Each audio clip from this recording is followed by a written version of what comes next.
During the renovation of my new home, a strikingly handsome man came to supervise the construction daily. From overall design to grout color selection, his meticulous attention to detail bordered on obsessive perfectionism. When the renovation neared completion, I left town for a business trip. Returning a week later, I found a disheveled figure with dark circles under his eyes meditating at my doorstep. The absurd scene nearly made me laugh aloud. Turns out his family owned the unit upstairs. Dragging my suitcase directly from the airport, I hurried to check the renovation progress. Rounding the elevator lobby, I froze at the sight of a human-shaped bundle slumped against my door. Recognition dawned as I approached. Beneath the unkempt beard and sallow complexion was Ethan, the same polished renovation supervisor who'd been managing my project with military precision just days prior. His bloodshot eyes glared with inexplicable fury when he saw me. 3 attempts at conversation met stony silence. Uneasy under his stare, I pushed open the door to reveal immaculate interiors, sleek modern design executed flawlessly. Every surface gleaming, the air faintly scented. Why was this previously put together professional having a meltdown in my hallway? Supervisor Ethan, I ventured cautiously. Did someone take advantage of you? Get lost, he rasped. The first words he'd spoken. This is my home. If anyone's leaving, it should be you, I retorted, rolling my eyes. The words triggered something. Ethan sprang up with the dramatic flair of a daytime TV actress. Your home? You're telling me this now? After I've poured my soul into this damn project? He wobbled dangerously, collapsing back to the floor. I'm not leaving. This is my life's work. The man needed psychiatric intervention. I'd known him as sharp-tongued but competent. When had he developed this unhinged streak? Are you having some kind of episode? None of your business. At least get off the floor. Can't. Legs numb. Sighing, I sat cross-legged facing him. The renovation looks incredible. I'll give you a bonus. Just please stop camping here, it's creepy. Ethan massaged his temples. You're the owner? No. I break into random apartments for fun. But you said you were supervising. Silence hung thick before he muttered. Not for the company. I'm the owner. He gestured upward. My place is right above yours. Wrong supervisor alert. My brain was about to short-circuit. Wait. Aren't you the team supervisor? I'm a damn supervisor. Just not the freaking renovation company supervisor. Ethan snapped, his hair sticking up in all directions. I wondered how you knew I was a supervisor earlier. Awkward. I glanced between the disheveled man and our immaculately renovated penthouse. Biting back laughter. I finally understood why he'd obsessed over every detail, from floor plan alignment to grout color selection. No wonder he'd acted like this was his own home. Turns out, it kinda was. When Dad insisted I supervise our new place's renovation, I'd simply called the company to send a project manager. Enter Ethan clutching blueprints, nitpicking every corner while I sipped boba and played mobile games. The memory of him missing meals to adjust cabinet handles suddenly made sense. Maybe, come inside? I offered. No. It'll make me sick just looking at it. He turned away stubbornly, though his stomach growled louder than his protests. Food first. Demolition plans later? I coaxed. 10 minutes later, the limping supervisor trailed me into a steakhouse, still massaging legs numb from hours of meditation. The hostesses concerned we have wheelchair access nearly made him combust. Between my Snickers, Ethan ordered every premium cut on the menu. So when did you realize? I asked over appetizers. Wiping his face with a warm towel, the now marginally presentable man glowered. His mother had given the wrong address when her scheduled renovation team canceled. He'd spent 2 months perfecting the wrong apartment until her belated correction call. We both thought the other was the supervisor. He glared. I nearly reported you for negligence. That phone call you overheard, that was my dad. I shrugged. Fresh out of college. I'd been voluntold to monitor this project for the director of Skyleap Corp., who happened to be my father. The supervisor fee he'd transferred? My allowance for putting down my video games. Can't defy the family orders. Heh. Mainly because the offer was too good. Of course I had to make solemn promises to complete the task. After hearing my explanation, Ethan's face darkened further. How exactly do I resemble a foreman? He protested indignantly. You tell me, doesn't it fit? I spread my hands. Fine. That's not the point. Just tell me how we're handling this. I can't work for you for free. How are you compensating me? Ethan grumbled, slumping back in his chair with theatrical petulance.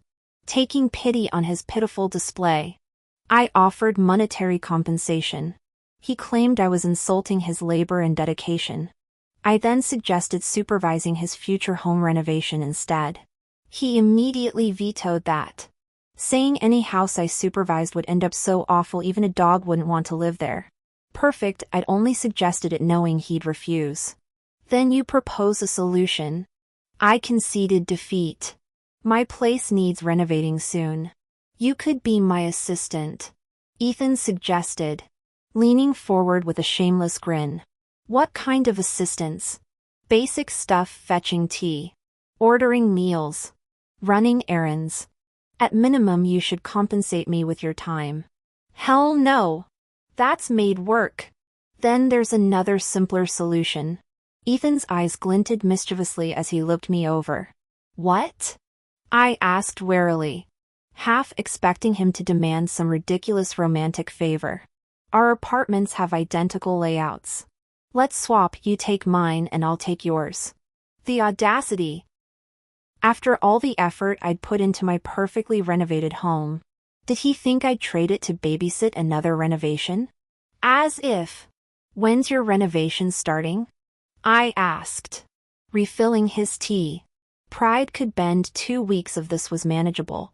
I'd be furnishing my new place anyway. Ordering him takeout while getting my own wouldn't be hard. Ethan proved ruthless, declaring work would start next morning at 6. Easy, my contractor team did great. Just have them continue upstairs. They'd already worked with him for weeks, same building, same process. They refused. Ethan fumed, slamming 2 crumpled $100 bills on the table. The foreman paid me $200 to stop harassing them. New crew starts tomorrow at 6 sharp. Be there. 6 a.m. Even the roosters weren't up yet. Clearly intentional hazing. During checkout, I swiftly handed the abandoned bills to the server. Serves him right for ordering half the menu then not eating. Next morning found me rubbing sleep from my eyes outside Ethan's locked apartment. Was this some power play? I sat cross-legged by the door, plotting to sweep his legs upon arrival. Our lack of exchanged contacts left me stranded. Honor-bound yet tempted to leave, but losing my hard-won sanctuary wasn't an option. Nearly an hour later, Ethan Clark arrived fashionably late, dressed to the nines with a laptop bag slung over his shoulder. I had to admit, Ethan's looks perfectly aligned with my aesthetic preferences. Shame such a decent face came attached to that mouth of his. Wow. You're actually punctual for once. Don't tell me you dragged yourself here at 6 a.m.? I thought you'd still be drooling on your pillow. Got held up at the office. My bad. He delivered the apology with zero remorse, smirking as he sauntered in. I tried to kick him but stumbled when my numb leg betrayed me. Whoa there. No need to throw yourself at me. I'm a gentleman. You know. Ethan steadied me while lobbing another verbal grenade. Breathe. Count to 3. Don't murder the bastard. I repeated my mental mantra before storming inside. The renovation crew arrived shortly. Ethan immediately transformed into Designsilla, micromanaging every brushstroke. I settled in a corner with my mobile game Royal Palace Saga. Enough imperial drama. Fetch me coffee. His architect's pencil twirled between slender fingers as he issued orders mid-blueprint. So it begins. Fine. Consider this debt repayment. But when I returned with his latte, Ethan had vanished. The painter said he'd rushed off after an urgent call, laptop in hand, ordering them to pause work until his return. He'd even left me a note, "Do not touch anything Ethan," complete with his number. Pfft. Drama queen. I crumpled the paper. Keep working. Who's got time for his diva tantrums? The lead painter hesitated. PTSD from Ethan's earlier nitpicking evident. It's just paint. Unless you doubt your own skills? My reverse psychology worked instantly. Brushes started swishing. I crossed fingers that the painter's 20 years experience wasn't bullshit. Between sips of cold brew and watching virtual royal twins being born on my screen, I mentally tallied my overflowing work inbox. My department's ironclad team was holding the fort, unaware their overtime hell stemmed from their manager being blackmailed into babysitting a grown man. Ethan stormed back as the second coat dried. Face thunderous. The painters froze mid-stroke under his laser glare. I said wait. He began inspecting walls like Sherlock with a magnifying glass. The painter squeaked. Your girlfriend told us to continue. Uncle was indeed an uncle, quick to dodge responsibility. Who's my partner? Ethan stared at the man in shock, his expression screaming, "Since when do I have a partner?" Me. Olivia stepped forward, then hastily corrected herself. Wait. Not that I'm saying I'm your partner. I meant I'm the one who asked Uncle to do it. See? Problem solved. Time is money. How could you waste our time like this? I didn't even blink while monitoring your project. You know. It was exhausting. Though Ethan looked thoroughly annoyed. He couldn't find any actual flaws this time and eventually gave up. Lucky break for you. Ethan growled. Or maybe it's your lucky break. Ethan paused, shooting Olivia a glare over his shoulder. If this place gets messed up, I'm moving into your house indefinitely. The renovation team left me their keys before they finished. The audacity. Ethan announced he needed to go out in the afternoon, ordering Olivia to supervise the site. When she protested about needing a nap, her phone rang. Her father, the opposing company's director, had just returned from vacation and wanted face-to-face negotiations to salvage their cooperation. Of course Olivia had to go. So much for that nap. I've got business too. Director Clark. Can't have double standards here. Olivia waved her phone at him. Bullshit. Ethan snapped his laptop shut. Fine. I wouldn't trust your supervision anyway. Fate loved cruel jokes. At 2 p.m., Olivia arrived at the designated tea house for negotiations only to find Ethan, who'd left half an hour earlier, sitting across the table. Still haunting me? Really want to be my partner now? Ethan recovered quickly, adopting his usual shameless grin. Olivia flipped through her documents, freezing at the contractor's signature on the last page. Ethan. He was the opposing company's representative? This comedy wrote itself. But now, the tables had turned. Let him beg for mercy. Olivia calmly poured herself tea as Ethan checked his watch impatiently. What are you doing? I've got crucial negotiations. Get lost. Now it makes sense. Olivia tapped the contract. No wonder there were rookie mistakes. If you can't even supervise renovations properly, Ethan's face cycled through shock, suspicion, panic, and utter humiliation within seconds. Your Skyleap's director? Department manager. And the boss's daughter. Olivia mirrored his trademark smirk. We'll cover all damages caused by your team's incompetence. Let's keep working together. Seeing Ethan's forced professionalism, face twitching like a constipated zombie, felt strangely unsatisfying. Where was his usual audacity? Clearly his company was cracking the whip. Why didn't you show up for 2 days after the incident? Olivia pressed. Basic disrespect. Ethan's jaw worked before he ground out. Because I was busy, supervising your renovation. This is so awkward. How did this end up being my problem again? No way. Work is work. And personal matters are personal. That's no excuse. Besides, Ethan messed up his own inspection duties. What's that got to do with me? I'm already being generous by not reporting him for trespassing. Solving this is simple. I could wrap it up with one phone call. There are still complicated procedures needing rework on this project. Since you screwed up, you'll fix it. Be my assistant for a few days. Get everything done perfectly. And if I'm satisfied, maybe I'll let you off the hook. If he actually ruined our company's crucial partnership, Ethan would have his head handed to him by his boss. Being an assistant isn't beneath him. Just an assistant? You sure about that? Ethan eyed me suspiciously.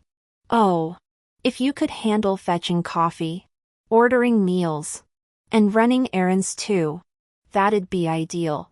Poetic justice. Served fresh. You're abusing your position for personal revenge, aren't you? Yep. Got a problem with that? What about the inspection duties? Separate issues. You'll assist while I supervise. Manual labor? Gentlemen first. Heh. This means I can kick back during his renovation, make occasional appearances, and enjoy being waited on. Ethan looked ready to snap but held his tongue. Guess, this job really matters to him. Well, everyone compromises for a paycheck. Next morning, I strolled into Ethan's place at 8:30 a.m. fully rested. First day for Assistant Ethan, time to establish dominance. After observing his nitpicking for weeks, I'd mastered 80% of his critical prowess. I'd planned to send him hunting for breakfast, then reject whatever he brought. But the moment I entered, Ethan flashed a 5-star hotel smile, presenting a vanilla latte and bacon egg croissant, my exact daily breakfast combo. How'd he know? Dumb luck? Stop gawking. You ordered the same thing every day while supervising. Never took out the trash either. I have eyes. Shouldn't career women drink iced Americanos? He smirked at my stunned expression. Americano tastes like bitter herbal medicine. Just imagining it made my tongue curl. Difference is, you can't use health insurance for coffee. He sipped his own drink. Look who's talking, mister. Career man drinking vanilla lattes. Ethan's renovation crew worked efficiently, leaving him fewer reasons to complain. Later I learned his mom visited every contractor in town to select this team. His pickiness? A family tradition. Can't imagine how his future wife would survive the Clark household. Terrifying thought. Little did I know I'd soon meet the original nitpicker herself. Cue awkwardness, there I was, haughtily criticizing Ethan's overly sweet milk tea order when you demanded full sugar yesterday. Changed my mind today. Could have mentioned that earlier. You didn't ask. Olivia, are you picking fights? I'm swamped here. I was about to retort then cancel the contract when a gentle voice interrupted. Oh my. How could you speak to the young lady like that? What did I teach you about being considerate? You have to guess her needs. It's more fun when you figure it out. A petite woman entered with an amused scowl, shooting Ethan a pointed look. Mrs. Clark. I awkwardly uncrossed my legs and stood up. You must be Olivia. She clasped my hands warmly. My mistake with the apartment number caused Ethan to renovate your place instead. Thank goodness you like the results. Like? Her son practically rebuilt my bathroom himself. Ethan's ears turned crimson. Mrs. Clark. I'm just relieved to avoid shady contractors. Ethan's been unexpectedly helpful. I bit my cheek to keep from grinning. His mother's skin glowed with expensive serums, her gaze sharp despite the soft laugh lines. Lovely indeed. My Ethan rarely compliments anyone. She studied me like a jeweler appraising diamonds. Mom. Ethan choked out, avoiding eye contact. Interesting. While I knew my mascara was on point today, hearing Mr. Stoneface had praised me to his mother? Delicious. Even more delicious, the speculative gleam in Mrs. Clark's eyes as she sized us up. Go buy Olivia milk tea. Don't just stand there. She prodded Ethan's shoulder. She's messing with me. He shoved his untouched drink toward me. Take this or leave it. I reached for it politely. Really? It's fine. Oh, hush, dear. A little teasing keeps romance fresh. Mrs. Clark winked. Ethan. Is this how you court girls? Who's courting her? Who'd want him? We shouted in unison. Such chemistry. His mother fanned herself dramatically. Mom. She's just the neighbor I accidentally remodeled for. And my business partner. I added. Fate works in mysterious ways. Mrs. Clark sighed dreamily. Ethan massaged his temples. She's picky. High maintenance. Lazy. I adore meticulous women. His mother beamed. After 15 excruciating minutes explaining our purely transactional relationship, Mrs. Clark finally turned to Ethan. You truly feel nothing for Olivia? Nothing. He studied his shoes. Then stop calling me auntie. She squeezed my hands. Call me Mrs. Clark. Well. Free upgrade to pure status. We happily queued up empresses in the palace, mutually skipping the tedious monastery episodes. Nephew dearest. Fetch your elder some milk tea? I fluttered my lashes. Ethan's retort died under his mother's glare. The mighty designer slouched out, defeated by matriarchal authority. Can't blame his looks though, that jawline clearly came from Mrs. Clark's gene pool. Maybe meddling mothers aren't so bad after all. Ethan's mother was actually here to supervise on his behalf, since Ethan had to oversee his team revising the proposals for my approval, and the ongoing house renovations were noisy and messy. His mother pushed us out to find a quieter spot. We ended up back at that tea house, me sipping tea while he worked. After meticulously reviewing all proposal materials, he launched into video conferences. It was hard to believe this was the same guy who usually acted like a cheeky slacker. His voice carried authority now, each critique precise and evidence-based. Though I'd already reviewed the proposals, he pointed out several details I'd missed. King of nitpicks indeed. I twirled my teacup, watching sunlight gild his pianist fingers drumming the table. His sharp nose and angular jawline seemed more defined under the golden glow. Damn. Work mode made him 10 times hotter. This face was custom designed for my taste. My literal ideal type. Wait. What am I thinking? I gulped scalding tea. Choking. Getting distracted by my charms. Princess? His sarcastic drawl snapped me back. The director of Skyleap Corp's daughter can't be this easily flustered. The jerk.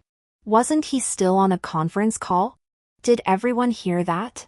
Keep this up, nephew, and I'll tattle to your mom, my dear friend Mrs. Clark. I pushed my cup forward. Also, your auntie needs more hot water. Terrible service. I didn't care about acting age appropriate. Winning this petty battle was its own reward. His stormy expression as he refilled my tea almost made me snort. Meeting adjourned. Revised proposals in 24 hours. He slammed his laptop shut. Glaring. Olivia. You're crossing lines. Says the man flirting during work calls. He gritted out that he'd muted his mic during our exchange. But he'd forgotten to stay muted afterward. His entire team had heard a young woman claiming to be his aunt demand tea service. So much for his authoritative manager image. Tragic. I fake sighed. I offer partnership. Yet you insist on aunt-nephew play. Pretty face. Empty head. He muttered, shaking his head. I let it slide, suddenly remembering his mom's comment about him calling me beautiful. At least the man had working eyeballs. I discreetly checked my phone camera, foundation still flawless. Ethan's obsessive revisions paid off. Recognizing quality, I immediately greenlit the partnership. Post-contract signing, my new headache became interior design. Dad insisted I ride the momentum to finish the house, citing slow business season as perfect for remote work. The custom home design company flooded me with gorgeous layouts. Each was perfect. Each was wrong. When pressed for preferences, my mind blanked. My vision board remained tragically visionless. As I propped my chin on my hand worrying, Ethan, the perpetual critic, kicked into gear. What's the point of pre-made designs? This house should reflect personal touches. He shook his head at my scribbled floor plan sketches. Take a wild guess why I chose ready-made designs. I retorted. Too lazy for creative effort. Not even mustering an eye roll this time. Ethan shot me an exasperated look before confiscating all my blueprints. I assumed he wanted reference material, but he surprised me by redesigning the entire layout based on my margin notes about preferences. Consider this a closing gift for our business collaboration.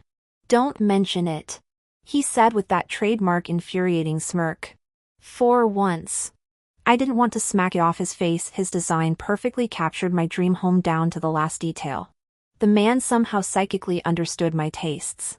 My gratitude multiplied when he offered to coordinate our furnishing shopping since he needed decor items too. This meant I could trail behind while he combed every showroom for premium materials.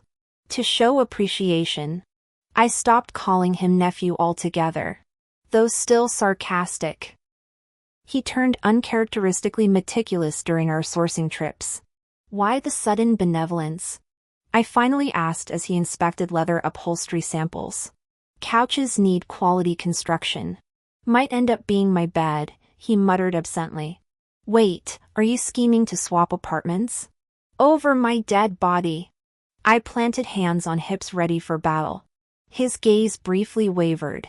Just thinking, if I ever get drunk and wander into the wrong unit again. The vulnerability vanished instantly behind his usual smirk. Come on. Neighbors share couches sometimes. Where's your holiday spirit? Fine.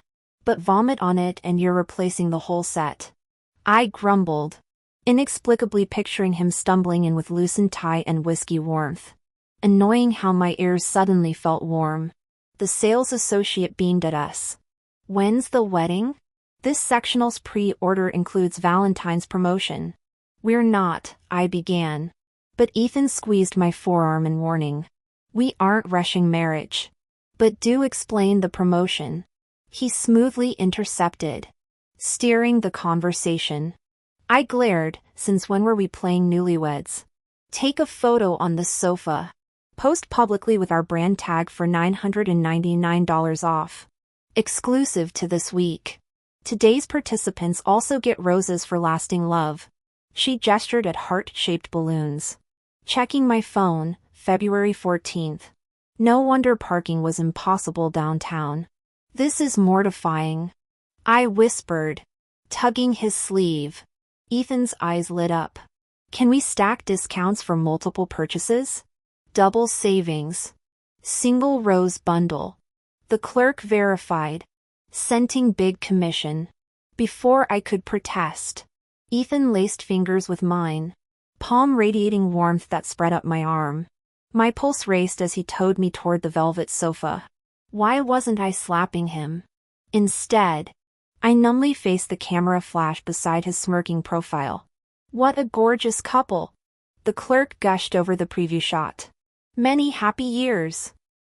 Ethan pocketed the discount coupon while I stared at our joined hands, suddenly realizing neither of us had let go.